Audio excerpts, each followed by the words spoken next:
c'est M. Djolondele, je suis coach en développement personnel, expert en motivation. Mon boulot consiste à accompagner des entreprises, non seulement des entreprises, aussi des particuliers, sur une démarche qui consiste à aller d'un point B à, par exemple, à un point B, c'est-à-dire d'un niveau de performance donné à un niveau de performance élevé.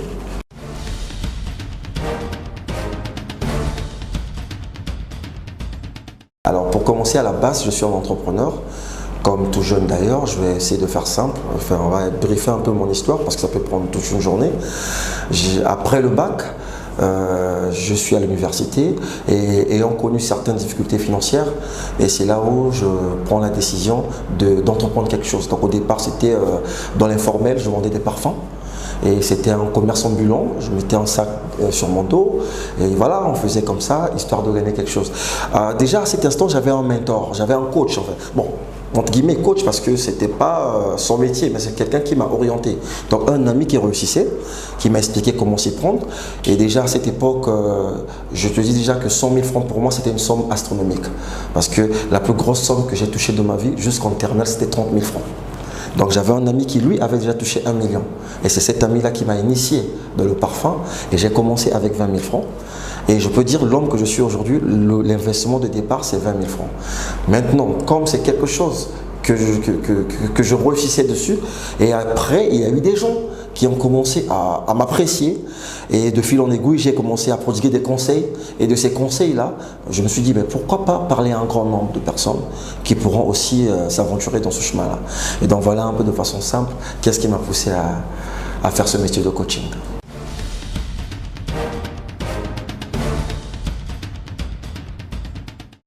Ok, alors c'est un cabinet de coaching, donc le prénom c'est le mien, Jolin Coaching Consulting. Donc nous travaillons ici, c'est beaucoup plus un cabinet qui travaille avec des entreprises, comme je l'ai dit d'entrée de jeu. Et donc le travail c'est beaucoup plus sur le savoir-être et non le savoir-faire. Alors quand on parle de savoir-être, on parle beaucoup plus de l'aspect psychologique de l'employé.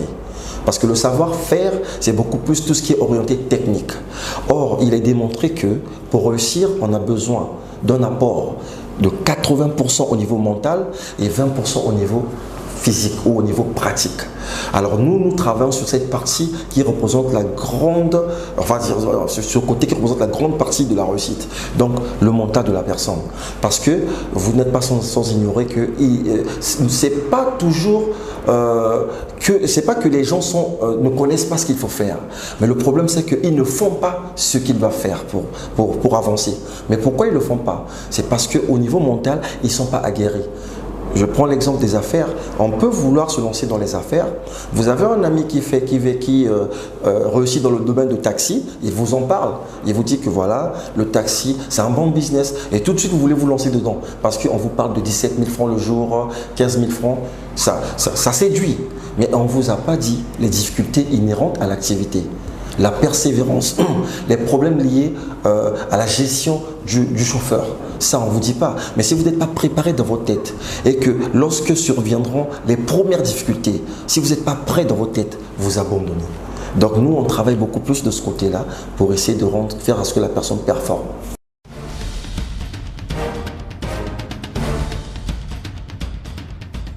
Effectivement, c'est vraiment à la base d'un constat.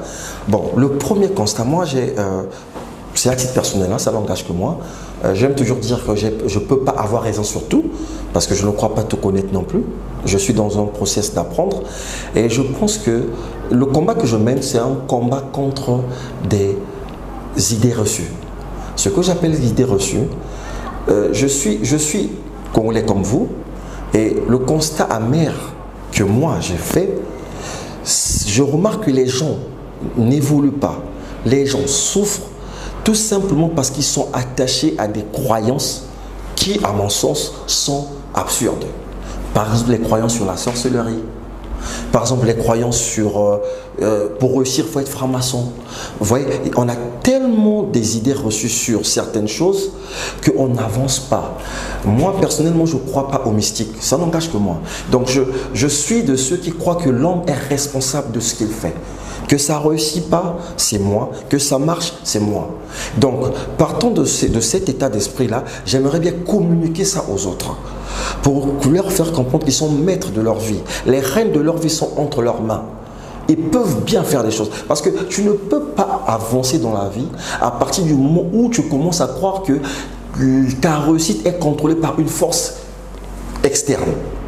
Mais quand tu crois, c'est simplement une façon de réfléchir, on appelle ça un état d'esprit. Ça n'a rien de mystique, c'est simplement se dire que je peux le faire. Tout est possible à celui qui croit, vous le savez. Donc quand on croit qu'on peut faire quelque chose, notre cerveau se met en branle. On appelle ça en coaching, nous avons ce qu'on appelle un système d'activation réticulaire. C'est-à-dire que lorsque tu dis que tu peux, ton cerveau commence à fonctionner. Mais quand tu dis tu ne peux pas, tu bloques ton esprit. Parce que si tu dis que tu ne peux pas, tu ne te permets pas de réfléchir.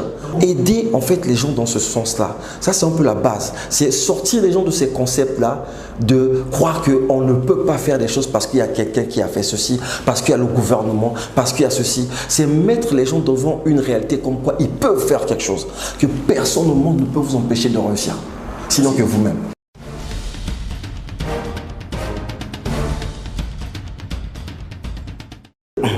Alors le coaching est différent du mentorat et le coach est différent d'un médecin, différent d'un psychologue, différent d'un psychiatre et j'en passe.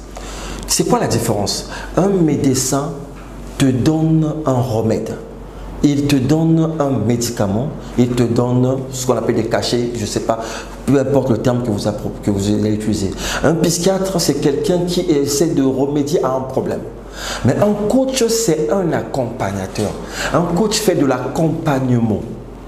C'est-à-dire que pour que je vous accompagne, effectivement, il faudrait que je sois avec vous. Mais pas toujours physique, je suis d'accord avec vous. Mais s'agissant de l'accompagnement, ça peut se faire en ligne. Mais c'est à ce moment où il y a interaction. Mais ce n'est pas en suivant une vidéo de 10 minutes que comme nous tous nous le mettons en ligne. Mais ça, c'est beaucoup plus c'est faire une publicité. Mais ça peut aussi changer la vie parce que ça peut créer un déclic.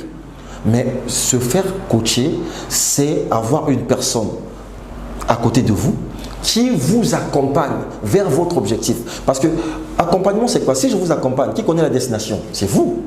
Moi, je suis là simplement pour rappeler le chemin et la destination parce que vous pouvez être démotivé au bout d'un moment, vous n'avez plus envie d'y aller. Mais je serai là pour vous rappeler, non, non, non, c'est important, il faudrait que vous atteigniez cet objectif. Donc, voilà un peu ce que c'est que le coaching. C'est aider une personne à trouver ses propres solutions. Le coach ne trouve pas les solutions, mais le coach t'aide à trouver les solutions. Si vous permettez, j'aimerais encore éclaircir un peu. Vous voyez, dans les églises, par exemple, ok, parce que c'est vrai qu'il y a certains pasteurs qui sont comme des coachs aussi, parce qu'à la base, c'est un peu comme le même métier. Mais vous allez remarquer, la différence c'est quoi? C'est que quand on va à l'église, je ne dis pas que c'est le but du pasteur, mais très souvent, lorsqu'on prie pour vous, ou lorsqu'on vous apporte une solution, il se crée une espèce de dépendance vis-à-vis de ce pasteur-là. Vous serez toujours là, tant que vous avez un problème, je vais voir le pasteur.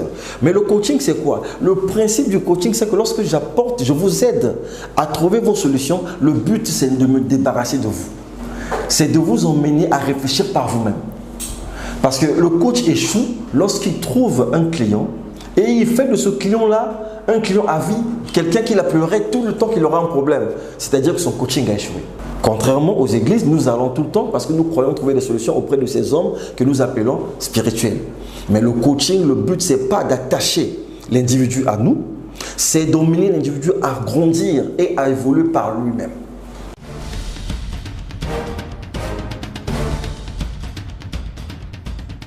Alors, les offres et services du coaching, nous avons du management, tel que vous voyez derrière moi, nous avons du coaching motivationnel, nous avons aussi du coaching en milieu scolaire. Quand je parle de milieu scolaire, c'est tout ce qui concerne les jeunes qui veulent bien avoir leur examen et qui ne performent pas trop bien, mais qui ont besoin d'un coup de pouce. On le fait aussi. Nous avons aussi l'entrepreneuriat, ça c'est un de mes chevals de bataille.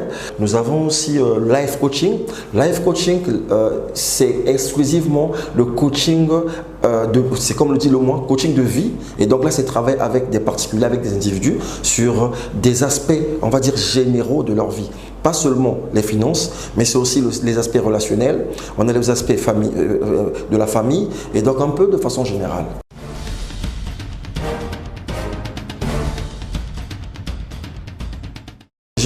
Je suis de nature optimiste. Et mon optimisme se renforce avec mon métier. Et donc, ma cible, elle est d'abord, on va dire, une cible d'entreprise. Vous comprenez? Parce qu'à la base, j'ai une activité que je mène et pour que cette activité-là vive, on a besoin des ressources. Et donc, on a besoin des clients qui peuvent bien payer ces services-là. C'est vrai qu'en Afrique, le coaching est encore en train, surtout au Congo, le coaching est encore en train de naître.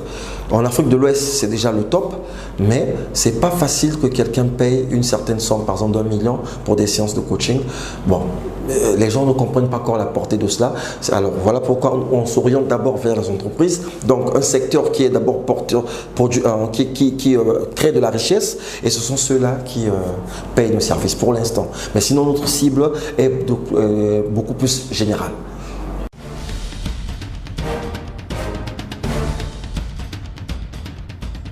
Alors là, je vais vous répondre pas en tant que coach, mais en tant qu'entrepreneur. Alors, quand on veut se lancer dans un domaine donné, il faut toujours s'attendre à des difficultés. Ok? Rien ne se fait dans la vie aussi simple. Ok? Alors, on prend d'abord connaissance du besoin, mais il y a aussi une réalité qui est là. On peut avoir envie de quelque chose, mais parfois on ne dispose pas des moyens pour s'en acheter. Mais ça peut être un challenge pour nous, mais il ne faut pas toujours qu'on voie ça comme étant une difficulté.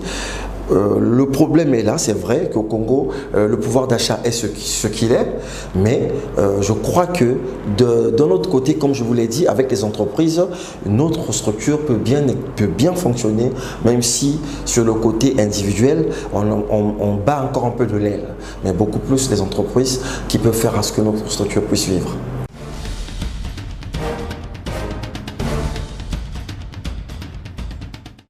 Ok, alors bon, le défi, je peux dire que c'est un peu comme on va parler un peu des objectifs qu'on s'est fixés. Hein.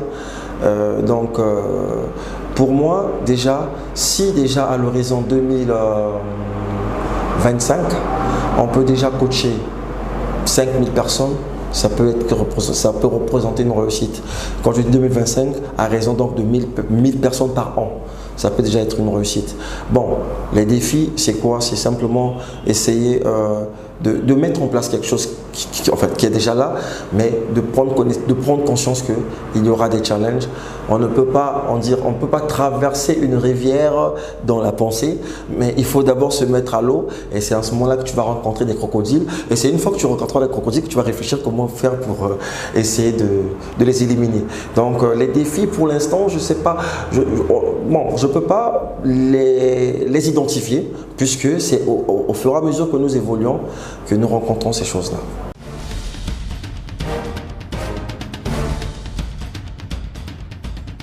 Notre ambition, on va dire, le court terme, c'est d'abord cette année 2020 qui commence. On a un objectif à atteindre, c'est de coacher au minimum 20 entreprises. Et quand je parle de 20 entreprises, c'est des crapauds lourds. C'est un langage. Ça fait partie des cours de management. On parle d'avaler le crapaud. C'est-à-dire qu'il faut toujours commencer par des clients qui sont les plus importants et après les moins importants. C'est pas pour dire qu'ils sont plus importants dans le sens littéral du terme. Important ici, beaucoup plus dans l'ordre financier, tu vois. Donc c'est beaucoup plus travailler avec des gros comptes. Et donc pour ça, on veut travailler avec au moins 20 gros comptes. Et sur le coaching individuel, nous voulons aider minimum 1000 personnes à passer un cap. Les défis, c'est la personne qui va venir se faire coacher qui va nous les présenter. Soit il veut monter une entreprise, soit il veut dépasser des limites, soit il veut se débarrasser d'une phobie, d'une certaine peur, soit il veut comprendre réellement ce que c'est que l'entrepreneuriat, soit il veut par exemple se débarrasser du stress. Donc il y a un tas de défis personnels que les clients ont et que nous on va essayer de les aider. Mais si, bon, je vous dis simplement, on ne peut pas malheureusement soigner quelqu'un qui ne reconnaît pas qu'il a un problème. Je peux être un médecin, mais si le client ne vient pas, je fais comment? C'est à travers ce genre d'émissions comme ça que nous voulons en fait lancer un appel pour faire comprendre aux gens effectivement qu'il existe le coaching au Congo, parce qu'il y a des gens qui pensent que c'est encore une histoire des États-Unis. Ça existe. Il est vrai aussi que le Congolais est attaché à consommer ce qui vient de l'extérieur. On est un peu réticent sur le produit local. Je ne le critique pas. Je crois que c'est une réaction qui est normale parce que le produit local a déçu. Le client est libre de faire son choix. Si nous, les Congolais, nous n'avons pas confiance en nos propres produits, c'est parce qu'il y a eu un moment où ce qui se faisait ici ne satisfaisait pas. Donc, mais cela aussi n'est pas une excuse pour toujours payer cher parce que ce qui vient de l'extérieur coûte très cher. Une séance de coaching donnée par un coach qui vient de la France, il y a son billet d'avion et ainsi de suite. Et si vous êtes une entreprise, vous qui nous suivez, vous comprenez le coût. Mais essayez quand même, ça ne vous coûte rien parce que quand vous avez un coach local, vous ne payez pas son déplacement, aucun frais d'hébergement d'hôtel. Je crois que c'est à votre avantage.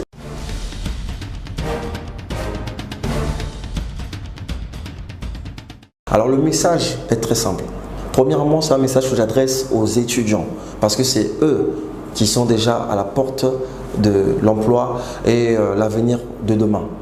C'est leur dire que il est souvent simple de faire des choses en étant accompagné que de le faire seul. Vous avez l'habitude d'aller en salle de sport. Aujourd'hui, c'est à la mode. Tout le monde veut aller en salle de sport. Pourquoi on va en salle de sport pour faire du sport? C'est parce qu'il y a un coach à côté.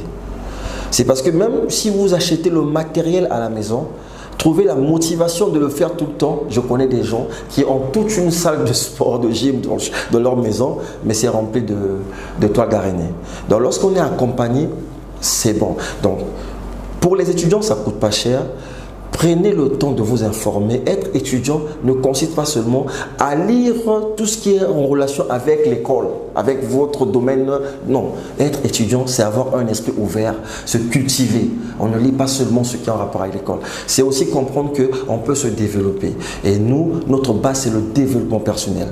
Donc, cette année déjà, on a un projet, c'est de lancer des formations dans des universités. Par le passé, ce qui est bizarre d'ailleurs, lorsqu'on va dans une école, dans un institut, on présente un truc qui est gratuit, parce que dans les universités c'est gratuit, mais vous savez, des gens qui sont réticents pour nous donner une plateforme pour parler à leurs étudiants. Mais par cette émission, si vous nous suivez, je vous assure que notre descente sur des universités, si vous avez le numéro, vous appelez, on peut venir coacher vos étudiants sur des thématiques, soit de votre choix, ou qui émanent du choix de notre cabinet. C'est gratuit pour ça. Maintenant, si ils veulent se faire coacher individuellement, là c'est payant. Pour les entreprises, le message est clair. Je réitère ce que j'ai dit. Le coaching en Afrique est encore en état embryonnaire. C'est-à-dire que ça coûte encore pas grand-chose. Mais je vous assure que les résultats sont impeccables.